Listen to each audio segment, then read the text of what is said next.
Yo folks, welcome to the channel. In today's video, we'll be talking about the newest Gacha games, mobile titles, and games coming to January, Gacha News Weekly, and more. The first one of the year, let's start it out right. First things is Limbus Company. It's going to be confirmed for February 27th. You love to see it, mostly because this is one of the games I've been looking forward to personally. Now, to be forewarned, I don't think this game is going to be for everyone, mostly because it's not going to have waifus and, you know, all the like crazy visuals. It's not going to be that. It's going to be a very hardcore turn-based RPG with heavy mechanics, a lot of grindability factor. Think of something more like Arknights, where, you know, it's not a tower defense, right? But there's going to be a lot of planning. There's going to be a lot of like resource management. There's going to be a lot of farming, grinding, and there's going to be a insane amounts of lore and in-depth gameplay that you can get really nitty-gritty with. And knowing Project Moon, their game should be free-to-play friendly. You're just going to have to grind for it, which is very similar to something like Arknights.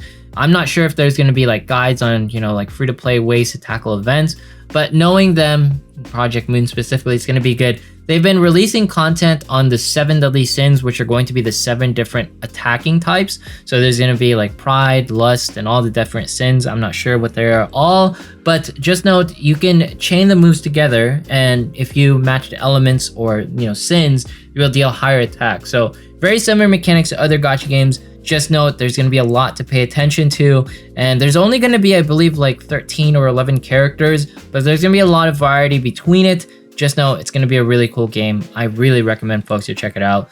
Next up, we have the Bilibili's Endless Night, a 3D sci-fi action RPG. Why should you be interested in this one? It has the looks of Honkai Star Rail, and it seems to play something like Punishing Grey Raven, if not Honkai Impact 3rd. And to me, that's really nice, just because we need something a little bit more spicy and different. But Bilibili has me worried because they're known for rushing content. Their monetization is usually okay, but rushing content can be a little bit difficult for us in order to catch up and play the events properly. We'll see how it goes because, you know, Bilibili is kind of like on that mid-level where they're not too bad, they're not too great, and usually they're pretty decent with their games, and they're like, you know, they're proper quality compared to everything else. Also, we have the Danmachi Battle Chronicle. It's going to be launching CBT's March 16th. You can sign up now. Now, the reason why I'm talking about this is because Danmachi hasn't gotten like a new formal gacha in quite some time. The older gacha has been out for years, and this getting a proper action RPG adaptation, as far as I can tell, or a different RPG like sort of style from it, it's just really nice to see because Danmachi is a really beloved franchise as far as anime goes, and I would say it's overdue for something a little bit spicy and quite different. So let's see how the CBTs goes once it releases in March. Then we have Dragon Quest RPG. Now, I'm just showing a trailer from the Dragon Quest 3 like trailers, so it's not going to be the exact HD 2D, but I'm hoping the Dragon Quest RPG is something to this style. If it's something insanely different, that's going to suck a little, but at the end of the day, I just want a formal Dragon Quest RPG game that is more akin to the original, like, you know, games, not like the Dragon Quest Walk, not like the tactical RPG that released, not like the walking simulator with Dai. Anyways, Dragon Quest RPG, I want it to be good. More info January 18th, and yeah. Next, we got the Hound 13. They're going to be going to Project D, or Dragon Sword. Now, this is going to be a sequel to Dragon's Nest. If you don't know what Dragon's Nest is, it's going to be an action RPG with some of the best action mechanics in it. There's going to be like, you can do juggles because of how many attacks you're doing with certain timing and everything. There was plenty of dungeons to tackle. You could actually beat some of the game like solo if you were good enough and if you had the gear. So for me, who's like more like a hikimori, like lonely sort of person, that's really nice to hear. But we'll see how Dragon Sword is going to be going and flowing. I just really like what I'm seeing. I think I've talked about this game before, but let me know in the comments if you like this one. I definitely do. And we also have Million Arthur. Now, this is going to be based off of Square's IP. I'm not sure which one, but looking over the gameplay, it has like a sort of a card system in it. The graphical style reminds me of something like from Xenoblade or Xenochronicles, and to be honest, I really like it. Hopefully it's going to be coming to something cool. It's also going to be developed by Perfect World, so it might have like an MMO style to it, or I might be thinking of someone else, but altogether, I think it looks really beautiful, and I just want success for it. In 2023, we have a lot of good stuff rolling around. Then we got the Archeage War. This is going to be more of a mobile version of Archeage. Now, there might be some controversy because Archeage wasn't really the most well-received MMO, but hopefully it getting revamped on the mobile devices, it'll come out good. And then we got the Volzerk. This is going to be on a Steam and it's going to be on an Android. Why did I say it like that? I don't know. But the thing that you need to know is going to be like a Pokemon style monster tamers-esque game. So if you like Digimon or any of like those monster taming style series, I think this is definitely something to check out, especially since it's more action RPG oriented. It's going to be getting an EN release a little bit later, but just know I think everyone's going to be able to play it, and hopefully it's not region gated because it looks pretty interesting as far as I can tell. And then we also have Wuthering Waves, the dev talk. Now, this is known as the ecosystem, or just another way of saying, hey, this is Pokemon or monster taming.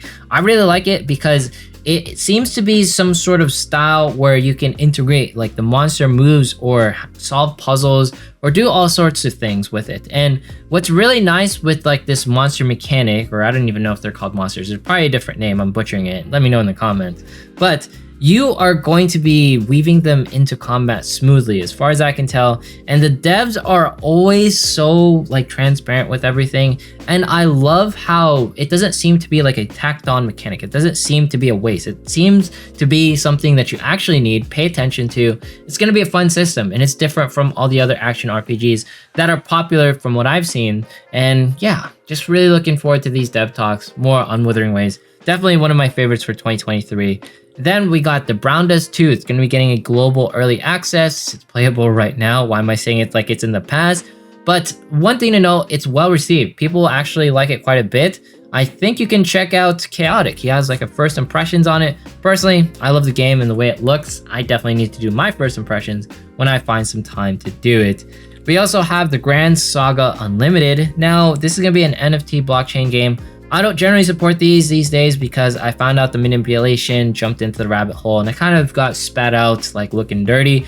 But for the most part, I saw my NFTs just to hold on to what I like pretty much sold out. I wasn't like a pump and dump sort of person. I just sort of like buy and hold forever. Regardless of my investment stuff, this is just something I'm going to be sort of skeptical on, and we'll see how it goes. The Ni no Kuni game, you already guys saw how like that went. And we got From Argonavis. Now, this is going to be a either rhythm or otome style game. We'll see how it goes. I'm looking forward to the releases. It's going to be hopefully in summer. And then we also have Tower of God Great Journey. I played the KR version of this one. I didn't really like it. Maybe you guys can tell me otherwise once it gets its actual EN releases. Pre-regs are up now, and yeah, more to come in the future. We also have Avatar Generations. It's going to be getting an early 2023 release. All I hope is that my childhood, my teenage years do not get blended into a mush with the release of this game, because I just want something nice to remember when it comes to the Avatar series. I really like this. It was just something really fun I got to see growing up. We also have Teenage Mutant Ninja Turtles. It's going to be getting a Netflix smartphone releases. As funny as that is to say, this is actually a really awesome game. This was a Game of the Year nominee, and I think it's definitely one of the games to play if you have Netflix and you can play something on your phone and you're bored. I played it and it was really fun. Next up, we have Nexon's Project DW. It's going to be another game based off of the Dungeon and Fighter IP. Right now, I'm playing the Dungeon and Fighter Project Overkill. They have a bunch of IP like based stuff based off of the Dungeon Fighter series.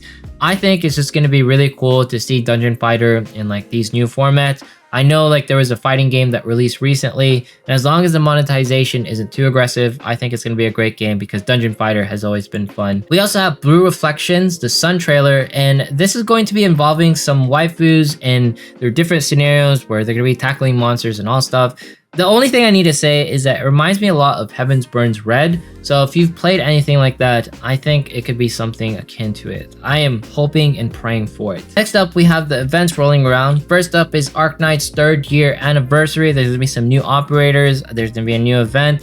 There's gonna be some free stuff rolling around the game. Always a great time to play Arknights and delve into the hole and addiction that it is.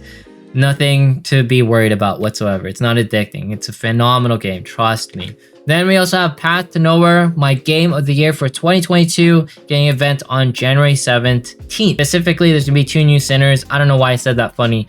All that you need to know, I love Path to Nowhere. I highly recommend it. Definitely check out the event on January 17th.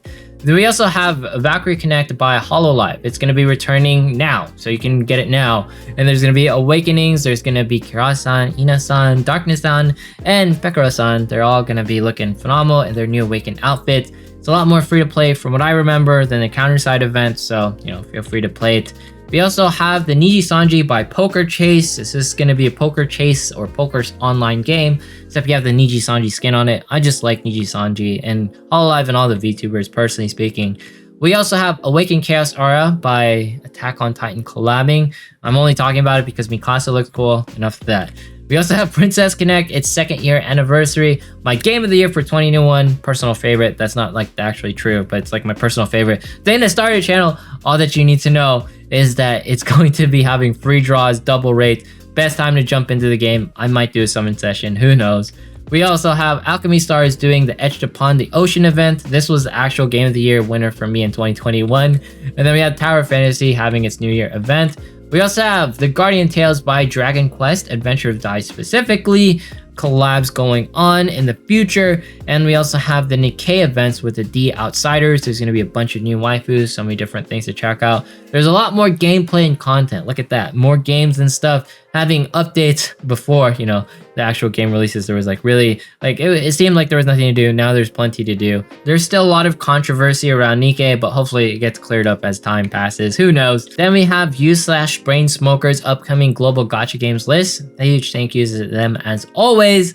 And we got the Eversouls and Capture Clash. Make sure to check out FG's videos on those. And we got Limbus Company, like I said, February 27th. And then we got a bunch of games. My biggest ones looking forward to is definitely Honkai Star Rail. No infos. I wish I did have something. We also have the Sensor Tower stats from December, post-nut clarity. Why do I say it like that? Because Nikke went down in numbers, all right? Down because people were like, damn, it's a beautiful game, but it was a buggy mess. Now, it's still like a buggy mess-ish, but it's even more beautiful with more amazing waifus. Why not play Nikke? In my opinion, it's definitely a lot of fun. Next up, we have the Genshin events, and first things, or Hoyoverse, Honkai Impact 3rd, getting its 6.3 update with the arrival of Hersher, the Truth, and we got the Genshin Impact 3.4 updates. Now, there's going to be Yao Yao, Altayam, hopefully I'm saying the names right.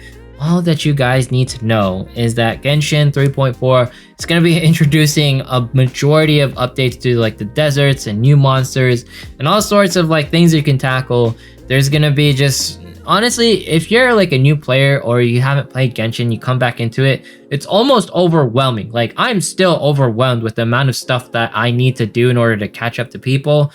And granted, like, I'm geared out with like the Luke and everything, but everyone's just stomping stuff left and right. But eventually it's gonna be, I'm gonna be stomping stuff left and right.